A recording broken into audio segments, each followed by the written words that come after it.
Right. Whose turn is it? I think it's your turn. I've got the stupidest t-shirt on. You want to change it? Do I look stupid? No, you look fine. Okay. Okay, so I'll start.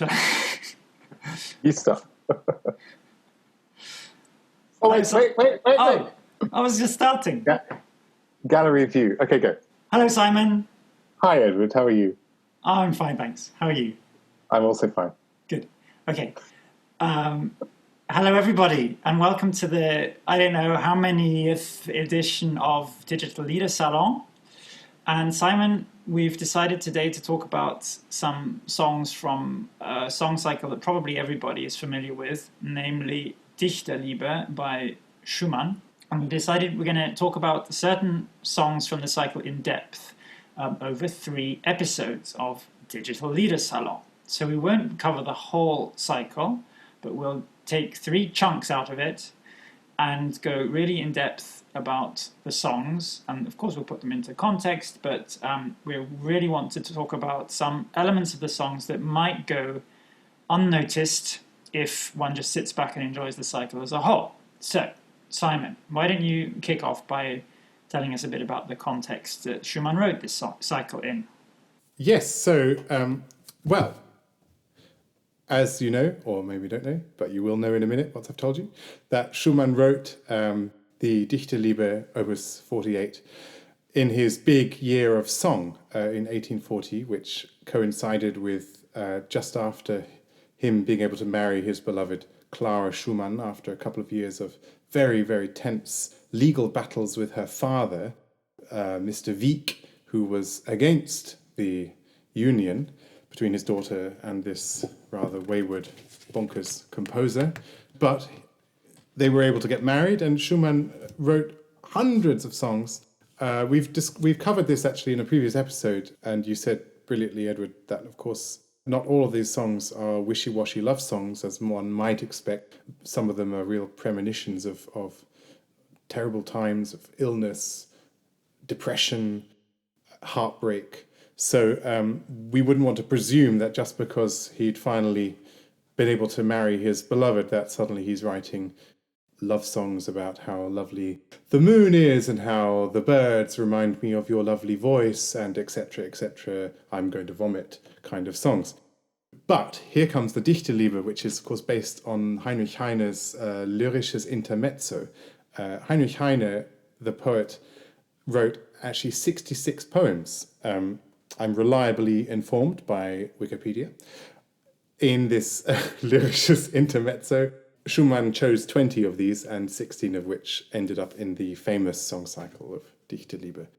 Can I just read you a couple of quotes, Edward, and anyone who's listening, of Schumann on Heine? On meeting Heinrich Heine in 1828, Schumann wrote, "On his lips there played a bitterly ironic smile, but it was a lofty smile, aimed at the trivialities of life, and a scorn for petty men." And of his poetry, Schumann writes, "At certain points in time, poetry dons the mask of irony in order to conceal its usage of pain. Perhaps for a moment the friendly hand of a genius may lift that mask so that wild tears may be transformed into pearls." I think Schumann is the poet, really, rather than Heine, in that beautiful quote there. You just said that you think Schumann is the poet in that quotation, but the really important point that I need to interject right now before I forget it is that Schumann is definitely the poet of the title Dichterliebe. This title that Schumann gave to the cycle is not in Heine. Schumann invented it for this group. And the other extremely important thing to remember is that Schumann not only chose 20 and then refined it down to 16 poems from the Lyrisches Intermezzo, but he also put them in his order, in his own order. Schumann invented, in other words, a story, a plot for his cycle and called it Dichterliebe, the love of a poet. And just to touch back on Friedrich Wieck, the evil father-in-law, part of the problem was, of course, that Wieck was not convinced that Schumann was a worthy match for his beloved daughter, because he was a good-for-nothing, a poet, a composer, a pianist, someone who's not going to be earning proper money and who lives a wild life. So to call his cycle Dichterliebe is a bit of a cocking a snook at his father-in-law as well, saying, I'm a poet and I stand by it, and this is what it's about, and this is the pain I've been going through because of you, and this is how it was going to work out, and there's going to be a happy ending. Things are going to be good. I believe that despite the fact that all the words are Heine's words in this cycle, there's a lot more Schumann in it than Heine. Because, of course, as in probably 99% of the cases where any composer has ever set words, the poetry came first. The composer read a poem and was inspired by it, thought, this will make a good song, I'm going to respond to those words and add my thoughts in the form of music to those words. So yeah, of course the poetry comes first in most cases, and certainly in this case too. But in this case, with Dichterliebe, Schumann has completely changed everything around, thrown up all the cards in the air, caught them all, put them in the right order in his cooking pot, and stirred them around and made his own stew out of it. I'm sorry for mixing metaphors, but I think you understand what I mean. Yeah. Okay. So how are we going to divide our groups, Edward? I think we're not going to talk about the first song very much because it's so familiar. We're going to jump to songs number 2, 3, 4, and 5, which do make a rather interesting group. But I will deal with song number 1 just in one sentence. Song number 1 is the only song in the cycle, in Schumann's cycle, that is in the past tense, describing how in May my love blossomed as the flowers blossom, and in May I declared my love as the birds sing in May.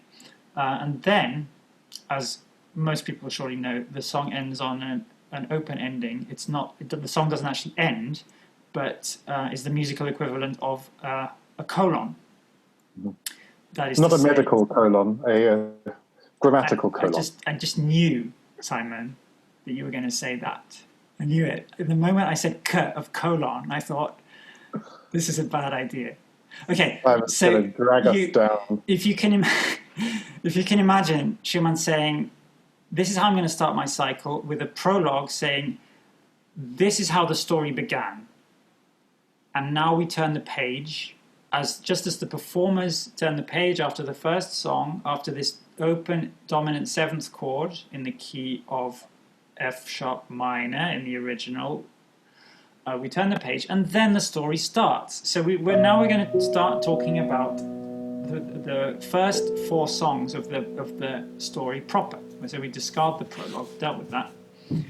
And the first 4 songs are all love songs. Happy love songs with a twist at the end. Okay. So there's always a twist at the end with Heine. There's always a twist at the end. And that's what we're going to talk about today. Mm-hmm. So, would you just play us the raising of the curtain, the turning of the old-fashioned Disney cartoon book into the second song?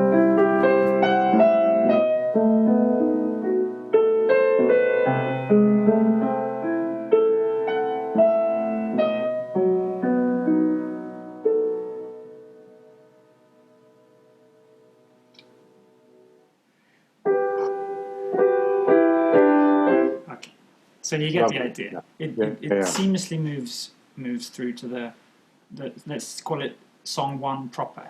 It's called number 2, but we call it number 1. So this is a typical kind of romantic love song, isn't it? From on the face of it, out of my tears come forth many flowers, blooming flowers, those blooming flowers, and my sighs will become the choir of nightingales. And if you love me, my child, I will give you all these flowers as a gift. And on your windowsill, you will hear the song of the nightingale. So yes, this is let's call it a traditional love song. It's a serenade, isn't it? Because he's talking about vor deinem Fenster soll klingen. You can imagine the singer standing outside the lover's window, outside his beloved's window, singing. And he talks about singing. My sighs become the song of a nightingale. So it's, again, one of these songs about singing. It's a love song, literally a love song, in the original context of the poem. Of course, Schumann's made it into an art song, but it's an art song setting of what the poet was actually singing. And why don't you talk about the strange vocal line? What would, I mean, if you were singing a love song to your beloved, how would it sound? Yeah, well, that's a good question, because actually, I don't think the voice has the main melody in this song. La la la la la la la la la la la. But we have. Wait, can you just Is that sing what you're that? getting Just at? sing that again, and just hang around a little bit longer on the last note and sing it a bit more as if it was a melody. Aus meinen Tränen sprießen viel blühende Blumen hervor. Okay.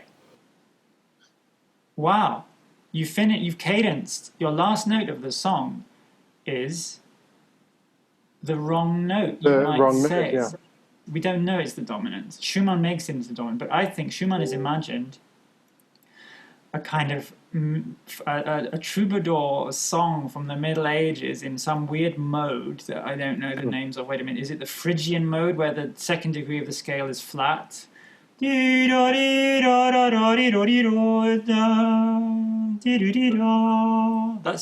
the tonic. The last note is that, and that's how the song ends as well. There's A B A, and the final line. And the thing that makes it more, we realize that much more, that is that the final note of the song is the Phrygian tonic, is because he's written a fermata, a pause sign. That's the Cyclops sign on each of these cadential notes. And on the last one, it's even long. It's a very long note, a dotted crotchet with this pause sign on it. So the voice part really comes to rest on the Phrygian tonic and not on the Western major tonic. Okay, so this I think is astonishing. Also that it's a love song that has about 4 notes, consisting of 4 notes. It goes a bit crazier in the middle. Und wenn du mich lieb hast, Kindchen, schenke ich dir die Blumen. So maybe in all you have 5, I don't know, do you want to count? How many notes are there that you have to sing in this song?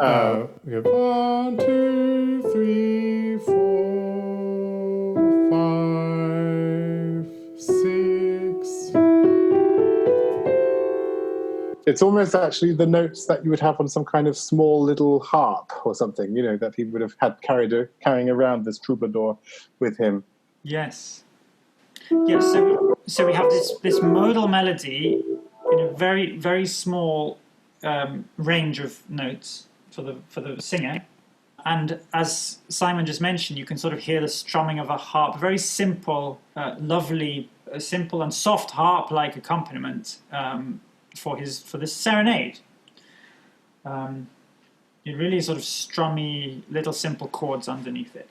Schumann harmonizes this modal melody, but in a Western major way, which means that, of course, when the singer lands on the cadential note, the Phrygian tonic, you actually get a Western major dominant 7th chord. So you have.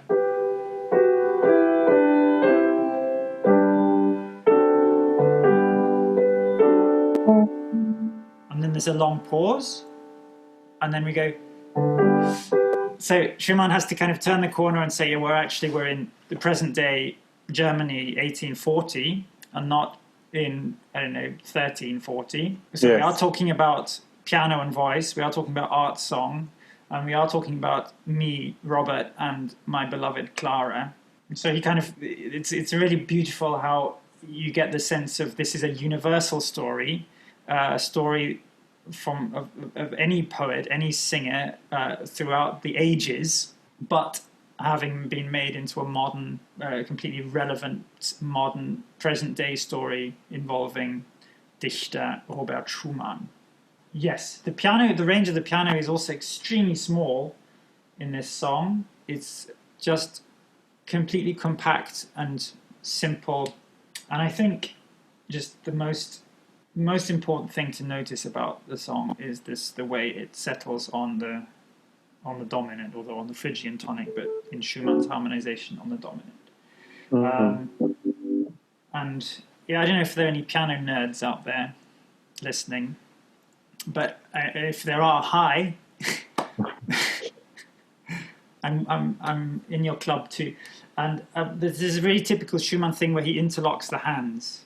So when you have to play the cadential, the dominant seventh chord, your hands look like this. How can I show that best? Like this. So the thumbs are interlocking.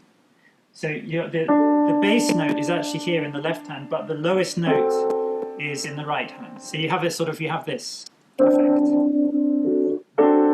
And if you da-da-dum, it's really like this. The bird. It's a bird. He makes a bird for the pianist. So that's lovely. Thank you, Robert Schumann, for that. Making us pianists happy. We've got a physical metaphor for what's going on in the song. So thanks, Rob. Yeah, so I don't know, that's what I wanted to say about song number 1, as I call it. Do you have anything to add?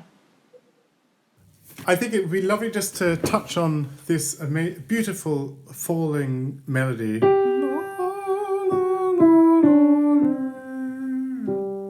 That always happens. Und wenn du mich lieb hast. So when you have the vocal line on one note, you have aus meinen Tränen sprießen. And then und wenn du mich lieb hast, Kindchen. And there's something so beautiful about falling bass lines. It's gorgeous, absolutely, yeah. And then he even goes in the middle, which is the most artful or contemporary music style bit of the song, Und wenn du mich lieb hast, Kindchen. And also this is, of course, the part of the song that expresses anguish a bit.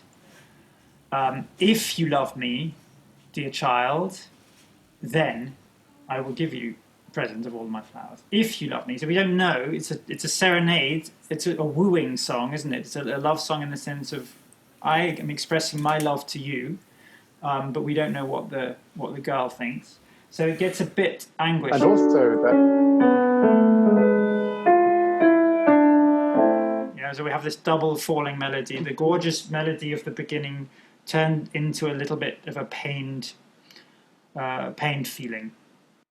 And there's only one other thing to remember, and this is always the bittersweet nature of these kind of poems, is that his declaration of his love uses the flowers as a metaphor for his tears. So his sad tears of love become the flowers, and I will give you these flowers. So, I'm presenting you with my love in the form of tears, and my sighs, I love you, become the Nightingale song.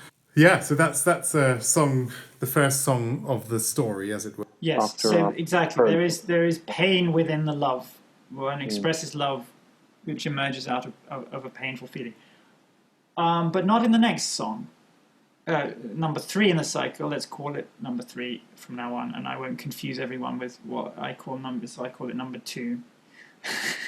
Because the prologue is number 1. So we're carrying on with the birds and the flowers, and how beautiful they are, but and I don't need all that stuff anymore, because I've got the one thing that is important in my life now, die eine, the one, feminine one, die eine, which rhymes very nicely with die reine, the pure one, die kleine, the little one, die feine, the fine one, the petite, she's petite. But she's the one. Die eine. The one. Now, I'm reliably informed by my old friend and colleague William Coleman that Heine actually quite fancied one of his cousins, whose name was also Heine. So it's a wordplay. What, her name was Heine? Her name was Heine. Her surname was Heine. She was his Right. cousin. And so he wrote this very flirtatious poem, without the H of Heine, but it's there. You can hear it. Die kleine, die feine, die reine, die eine, die Heine. Yeah. So, that's not relevant for Schumann and his love story, but if it's true, or even if it's just ben trovato, it's a lovely little story. And Heine, I think... Well, William Coleman, if he's listening or watching, please get in touch. Let us know your sources of this nice little anecdote. You think we'll presume it's true, because it sounds I just want it to be true, which is why I've never looked it up to see if there's any truth in it. I just remembered this snippet from when we studied together, William and I, and I don't want to know if it's true or not, because it should be. Right, so, Simon, tell me something about why you like this song. Why do I like this song, Edward? This is one of the songs that is a good party trick, because you can sing the whole song in one breath. Shall I demonstrate? Yeah. Die Rose, die Lilie, die Taube, die Sonne, die liebt die ganz alle in Liebeswonne. Ich lieb sie nicht mehr, ich liebe alleine die Kleine, die Feine, die Reine, die Eine, sie selber alle Liebe wolle. Ich Rose und Lilie und Taube und Sonne. Ich liebe alleine die Kleine, die Feine, die Reine, die Eine, die Eine. In one breath. But would you want to perform it like that? Who knows? Thank you. Oh, thank you. And that's what music's all about, showing off how athletic you are. That's why we do it. And how fast you can do something. Yeah. The other reason why I love this song is that it's a really fun song to sing. What can I say? I love it. Yeah. And why is it here in the cycle? Because it's fun. It's completely, boundless enthusiasm. You can imagine this is, as we know, back in May, when he declared his love, when he sang this little song outside a window, and now he's obviously feeling extremely happy. And Schumann's written the word munter as a tempo or character direction for how to sing this song, how to perform the song. Munter, which means, cheerful. So it skips along with this sort of enthusiastic skipping piano accompaniment, and everything seems fine. The whole world is about flowers and birds, and I found the one I love, and nothing's going to go wrong. There's even this the motif that you were talking about. The descending motif is here in a sort of flirtatious subdominant feel, and you have a walking bass, and you have a sort of gelumpfing postlude that just completely expresses this cheerful abandon and happiness about being alive and in love. So it's an absolute joy to perform, because there's not much of that going to happen for the next 25 minutes. Because coming up, then we get back to the Heine twist of the knife kind of thing, don't we? Because and actually twists sort of, Schumann turns it one more turn, doesn't he? Doch wenn du sprichst, ich liebe dich, so muss ich weinen bitterlich. And then still in the major. I don't know if that's something you want to pick up on. Well, something quite sad. It sounds very sad, but actually we're in F major and it's blissfully sad. Well, this is it's absolutely, because we talked about love arising from feelings of pain. And it works the other way around, of course, when feelings of love go back into pain, but the transition is not clear. And you can't tell exactly, as you can't in life. There's not a sort of moment where suddenly everything that has been light turns dark, but it's often a sort of gradual transition. And that's what starts here in this song number 4. Just to briefly summarize the poem. It's a shopping list. My old professor called one of these shopping list songs. So when I look into your eyes, all my pain disappears. Yet when I kiss your mouth, I become completely healthy. When I lean against your breast, then I feel sensations of heavenly bliss. But when you say the words, I love you, I have to cry bitterly. Now, I think a lot about why. You know, we've just had this song where he's kind of really happy, and now we have a song where he's saying how happy he is, how blissfully happy. Himmelslust, heavenly bliss, washes over him when he's cuddling and kissing his girlfriend. But yet at the moment when she says the words, I love you, he starts to cry, bitter tears. Now, the one reason might be a kind of superficial plot reason, that he feels she doesn't mean it. That he feels something's changed, she's not being honest with him, which would tally up with what happens later in the next couple of songs. But another reason, which I think about a lot, is that we know he's a poet in Schumann's version. And the thing that happens when you're a poet is you write about love arising from pain. And when you have love, the thing that you ostensibly desire more than anything else, when you actually have it, the well dries up. You've got nothing to write about anymore. And we go back to what you were saying earlier about you would expect a happy person to write conventional love songs. And you said, yeah, it's sort of puke-worthy, isn't it? You know, if someone's writing, everything's beautiful and how wonderfully you are. It's not actually that interesting. You know? It's like watching a couple kissing in the park. You think, oh, where's the conflict? You know, I mean, it's fine. You know, do it. Be happy together. But I don't want to read that story. You know, I don't want to read that. So that's not the novel I want to read. I want to read about the conflict, the pain, the triumph over something. The distance you have to, the great distance you have to fall between feelings of heavenly bliss and deepest despair. That's the thing. Well, that's my taste as well in stories, but I think that's what's happening in the Romantic era very much.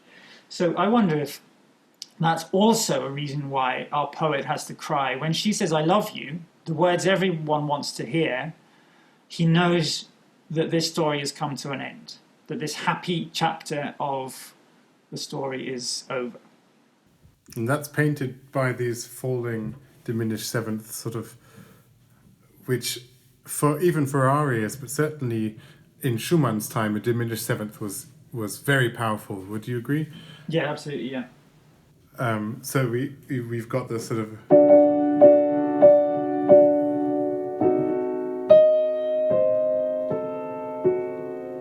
Ich liebe dich. So you can hear her voice as well, can't you? You can hear...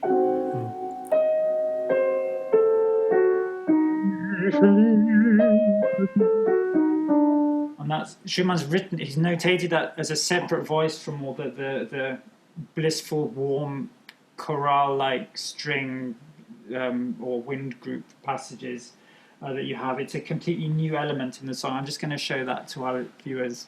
That's absolutely amazing. I never thought of that. Of course, that really is her, isn't it? So that's a sort of little clarinet solo. Yes. Turtle doving.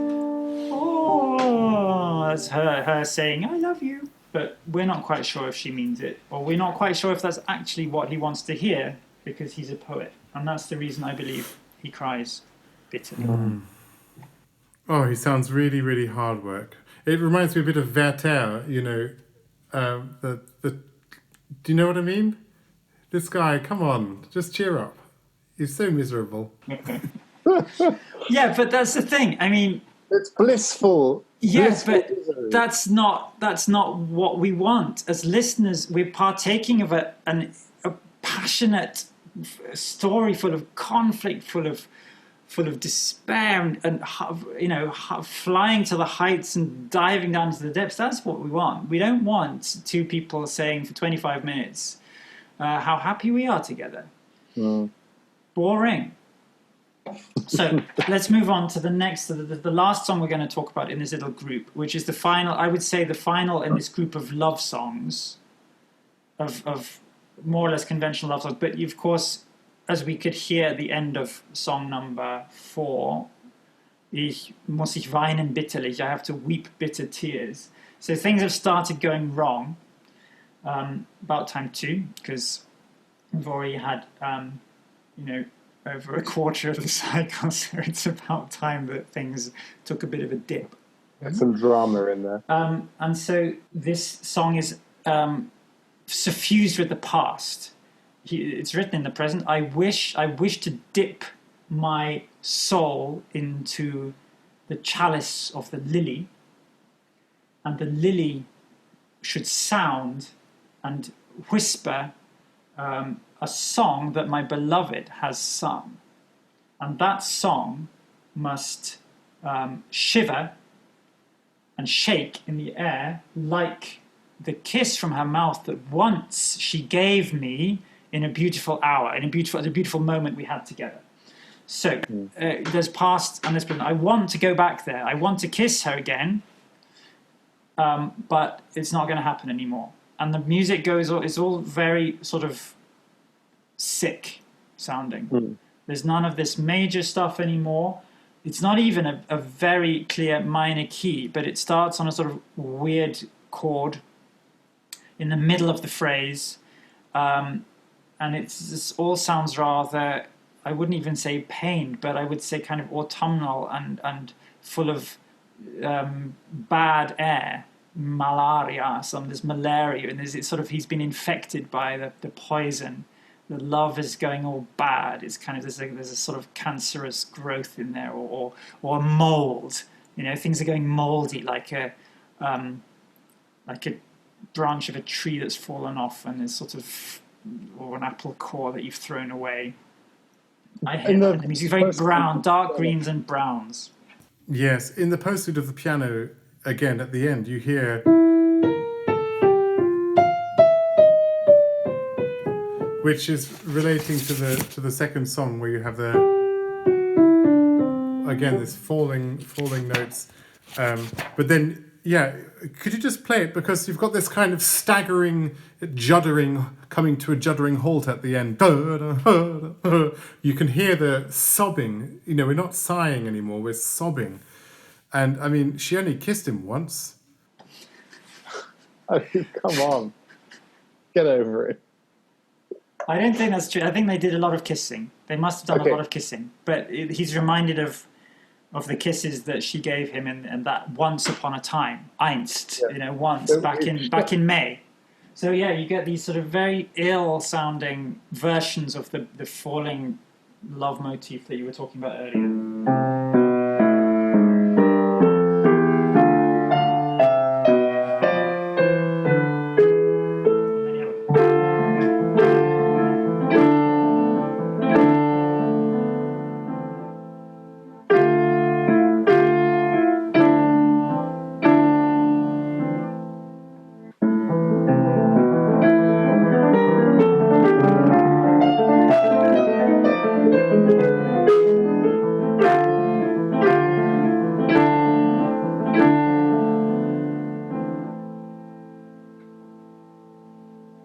And the song is about I want to. He wants something you don't have, yeah? So he doesn't have it anymore. He's not got the girl, he's not got her chalice of her lily to dip his soul into. He hasn't got her mouth that's singing him beautiful songs anymore. It's gone, it's dead. It's sick and dying, and there we are. So I think that's a good, nice note to end this week's episodes. Yeah.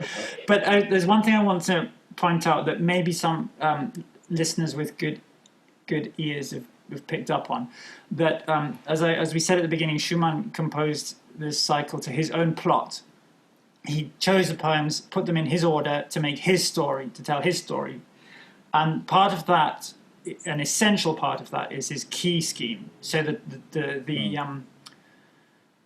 the tonal relationships between the songs are of absolute importance. You may have heard, we talked about the beginning of the second song, which emerges from the dominant seventh of the first song. And the third song is again a dominant tonic relationship. Yeah? And then you get a dominant tonic relationship after from the third to the fourth song. And then you have Wenn ich in deine Augen sehe. And again, here you get the same, you get a slightly sicker relationship, but there is a very important relationship between So muss ich weinen bitterlich and Ich will meine Seele tauchen. And I say that this is important, and I could go on for hours about this because I get really annoyed about people who rely on early editions of this work that have been transposed by the publisher for middle voice or for low voice. And in some cases, the publisher has decided that the key relationships between the songs are not important because it's more important to sell lots of copies to lots of amateur singers back in the 19th century when music was such big business. And so they made the keys as easy to sing as possible, and so in some cases ignored the very important relationship between the songs. And the reason I mention this, and some of my students are sick. What? Are these whilst composers are still alive, or after their deaths? Because you wonder whether Schumann could come back to Peters or whoever and say, well, look. The thing is, Simon, I think that probably he had no choice. Really? I think that the once he'd sold the rights or whatever to the publisher can do what they want with it. I'm absolutely convinced that the publisher was just like, thanks, Rob.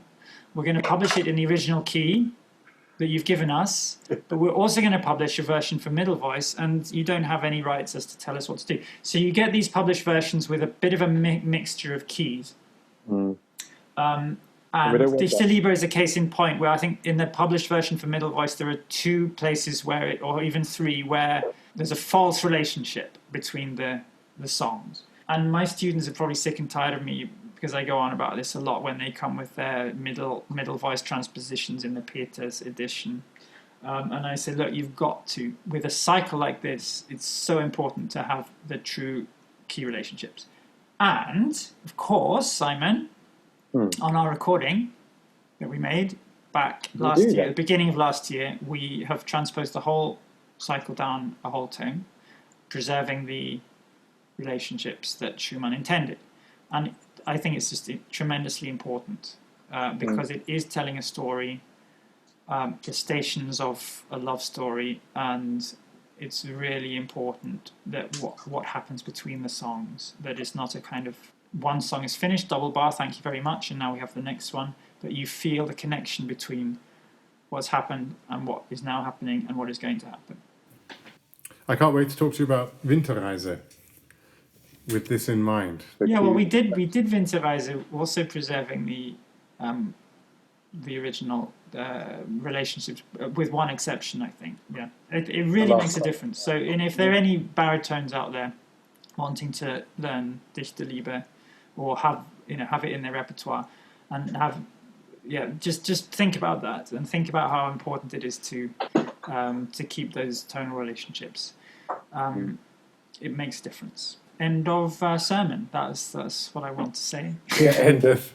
Well, Edward, I mean, goodness me, I can't recommend highly enough that everyone trek to Luzern and come and study with you on the Liedbegleitung department, because even for me, having these conversations with you every week and working with you anyway in normal times when we can actually meet and rehearse and make some concerts together, you're really my greatest teacher, and I know you say you apologize for that. You say, I'm talking too much, you should say something, but actually I've got nothing to say in front of you, Edward. I bow my head to you in awe and respect, and I'm just so lucky that we get to work together. Well, I have to say, I hope that you don't get too famous and too busy, because I will miss you.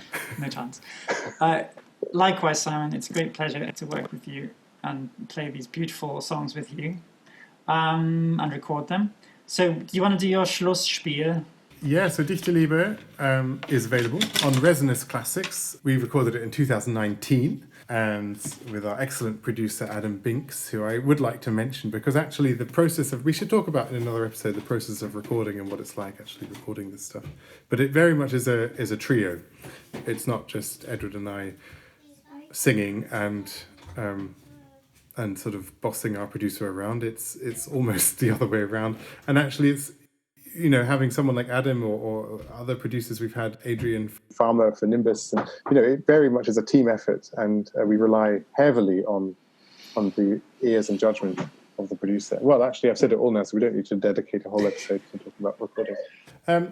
Whilst my children start to completely destroy the door. Oops, careful. Okay, quickly say, yes, so you can support us, you can donate via PayPal, you can subscribe, you can write to us, and you can share, and you can buy our signed CD. And what I'd like to do now is to click on the link below, and you can hear our recordings of Dichterliebe for Resonance Classics. Thank you very much, and have a lovely week. Bye, everybody. See you next week. Bye. See you next week. Toodaloo. Thanks, You got everyone. it all. You got distracted a bit at the end. I had to, yeah, because my kids are making a noise, and also my thing kept cutting out. Okay, but you think you've got everything?